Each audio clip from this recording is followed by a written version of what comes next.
आज मैं नाश्ते में मैगी बना रही थी। मैंने बहुत टाइम से मैगी नहीं खाया था, तो मुझे मैगी खाने का मन करा, तो मैंने मैगी बनाया। पहाड़ों की ना मैगी की बात ही कुछ अलग होती है। मैगी पकने के बाद मैंने थोड़ा सा धनिया डाला। धनिया डाल के ना मैगी का स्वाद डबल हो जाता है। मैगी बनाने के बाद मैंने थोड़ी सी दवाई खाई। लोग ना सुबह सुबह मिठाई खाते हैं, मैं दवाई खा रही हूँ। मतलब ऐसे दिन देखने पड़ रहे, क्या ही कर सकते। मुझे जल्दी जल्दी ठीक होना है, इसीलिए फिर मैंने पट्टी चेंज करा। तो ये सुई की मदद से मैंने दवाई लगाई, क्योंकि उंगली में नहीं डाल सकती क्योंकि बहुत ज़्यादा फट गया, इसीलिए दवाई लगाने के बाद मैंने पट्टी करा। उसके बाद मेरी मम्मी तैयार होके, मेरी मम्मी और सुब्बू चले गए थे। सुब्बू मेरी दीदी का बेटा है। मम्मी को मुनस्यारी जाना, सुब्बू को पहुंचाने, तो चली गई। मैं भी धार में गई थी मम्मी लोग को पहुंचाने। और घर आते देखो इस लूल को कैसे खा रहा था, बरसों का भूखा है जैसे।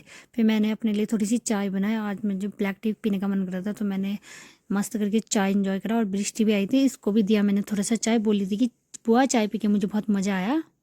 चाय पीने के बाद मैं गाय भगाने चली गई थी। उसके बाद गाय भगा के आके मैं अपने खेतों में चली गई सब्जी तोड़ने।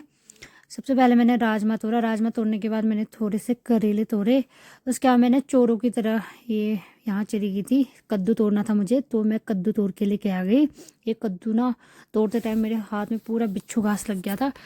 साथ साथ ही मैंने थोड़े से राई भी तोड़े। और ये सारी सब्जियां ना सीजन की सबसे पहली सब्जी है। मैं बहुत सारी सब्जियां तोड़ के लेके आई।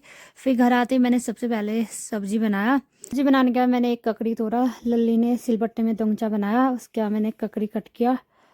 फिर हम लोगों ने मस्त करके ककड़ी इंजॉय किया। बहुत लोग आए थे, भैया लोग आए थे।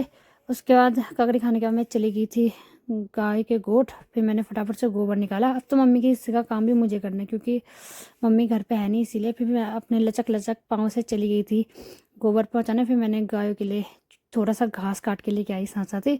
फिर मैं घर आ गई थी। मेरे लिए बहुत मुश्किल हो रहा है मतलब काम करना, लेकिन क्या करूँ, मजबूरी है, काम करना पड़ रहा है। फिर घर आते ही मैंने सबसे पहले खाना खाया। खाना खाने के बाद मुझे ना एक स्टॉल की कुर्ती बनानी है, तो मुझे इस कुर्ती बनाना था। फिर ऊपर बुब्बू लोगों ने चाय पीने के लिए बुलाया था। फिर हम सब लोगों ने बैठ के मस्त करके चाय एंजॉय करा।